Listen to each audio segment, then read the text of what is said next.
Blood donate करने के लिए, जैसे जो हमारी बॉडी की जो फिजियोलॉजी होती है, सुनो बेटा ध्यान से सुनना तुम लोग, जो शरीर की जो फिजियोलॉजी होती है, फिजियोलॉजी का मतलब ये होता है कि जो शरीर का इंटरनल स्ट्रक्चर होता है, जिसमें लिवर, किडनी, हार्ट सारी चीजें काम करती हैं, उसके तहत आप 16 साल के बाद जितना ब्लड हम लोग निकालते हैं उतना ब्लड देने के लिए आप एलिजिबल हो जाते हैं। मतलब अगर आप 17 साल की उम्र में ब्लड डोनेट करते हैं तो आपको फिजियोलॉजिकली कोई प्रॉब्लम नहीं होगी। इवन बहुत सारी ऐसी कंट्रीज में अलग अलग जगहों पे इस तरीके का भी प्रावधान है। तो हमारे यहाँ इंडिया में इसलिए 17 साल में ब्लड डोनेशन इसलिए नहीं होता है क्योंकि हमारे यहाँ जो लीगल राइट जो आपको मिलते हैं, जो संवैधानिक अधिकार मिलते हैं सिग्नेचर करने के लिए, वो आपको 18 साल के बाद मिलते हैं। क्योंकि 18 साल के पहले आप माइनर की कैटेगरी में आते हैं, इसीलिए आप जो हम लोग को फॉर्म वहां देते होंगे उस फॉर्म पे आप साइन करने के लिए एलिजिबल ही नहीं है, क्योंकि उसमें आप कंसेंट देते हैं कि आप हम अपनी स्वेच्छा से ब्लड डोनेट कर रहे हैं। तो अगर आप 18 साल के नहीं रहेंगे तो आपको यह अधिकार नहीं मिलता है कि आप उस पर साइन कर पाए।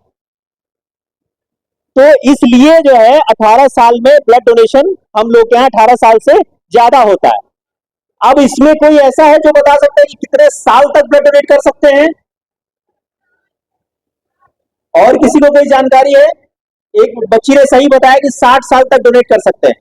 आप लोगों में से सर किसी को जानकारी है कि कितने साल तक डोनेट कर सकते हैं? 65। किसी ने बोला 60, किसी ने बोला 65। इसको कैसे वैलिडेट करेंगे कि 60 होगा कि 65 होगा? किसी के पास है उसका जवाब? मैं बताता हूं। एक्चुअली अगर आप इसमें क्राइटेरिया थोड़ी सी अलग है। अगर आपने कभी ब्लड डोनेट नहीं किया है, मतलब आपने जीवन में कभी डोनेट नहीं किया है, ये एज पर गाइडलाइन है, ये मेरी कोई वर्डिक्ट नहीं है, ये ड्रग एंड कॉस्मेटिक एक्ट का जो हमारे यहाँ नाम चलता है उसके अकॉर्डिंगली मैं वर्डिक्ट बता रहा हूं कि अगर आपने कभी ब्लड डोनेट नहीं किया है तो आप 60 साल तक ही डोनेट कर पाएंगे। जैसे अगर आपने कभी डोनेट नहीं किया हो और आपकी उम्र 60 साल से ज्यादा हो गई हो और कोई इमरजेंसी आती हो, कहा जाए कि नहीं आपको डोनेट करना है, तो आप डोनेट नहीं कर पाएंगे क्योंकि आपने कभी ही ब्लड डोनेट नहीं किया है। लेकिन अगर आप रेगुलर वॉलंटरी डोनर हैं, अगर आप लगातार ब्लड डोनेट करते आए हैं अपने जीवन में समय समय पर, साल में एक बार दो बार अगर आप करते आए हैं, तो आप 65 साल तक ब्लड डोनेट कर सकते हैं। यह हमारे गाइडलाइन में क्लियर कट मेंशन है।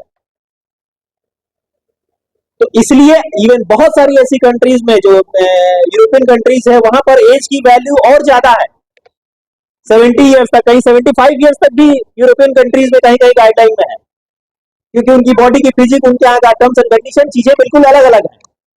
That is a different criteria, उनके पास वो अलग अलग सिचुएशंस हैं जिसमें ऐसा होता है। इसमें से बहुत सारे ऐसे बच्चे हैं, कोई ऐसा बच्चा है जिन आप लोग साइंस 11th में कोई साइंस का स्टूडेंट है? सभी साइंस के हैं? चलो बाकी सब साइंस के नहीं है, बता नहीं रहे कि साइंस के होगी नहीं, घबराओ मत, हम जो हम तुमसे पूछेंगे उसका हम जवाब देंगे, ठीक है? So be frankly about that. Haemoglobin के बारे में तुम लोगों को पता है? किसी को पता है हीमोग्लोबिन का बेसिक काम क्या होता है? कोई एक बता सकता है इसमें से? नहीं पता हो तो मैं बताऊंगा। रक्त को लाल करना, ये तो उसका एक कैरेक्टर हो गया कि भाई उसका हमने फंक्शन पूछा। I am just talking about the function कि हीमोग्लोबिन का काम क्या होता है। लेकिन आपने कहा कि नहीं उसका लाल रंग होता है, वो उसका एक कैरेक्टर होता है कि वो लाल रंग का होता है, उसमें हीम प्लस ग्लोबुलिन होता है, वो अलग चीज होती है। बेसिकली काम जो होता है वो हीमोग्लोबिन का, वो होता है ऑक्सीजन ट्रांसपोर्टेशन का। वह बॉडी के सभी अंगों को, शुद्ध भाषा में समझे तो सभी अंग जितने भी लिवर, किडनी, हार्ट, ब्रेन, सारे अंगों के पास ब्लड पहुंचता है तो वो ऑक्सीजन को कैरी करता है।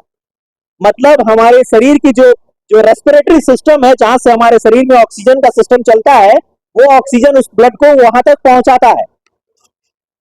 तो आप लोगों के लिए जानने की बात है कि बेसिक काम हमारा हीमोग्लोबिन का होता है कि वो ऑक्सीजन ट्रांसपोर्टेशन का होता है।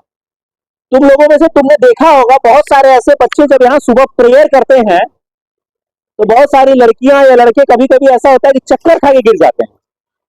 हुआ है, होता है ऐसा।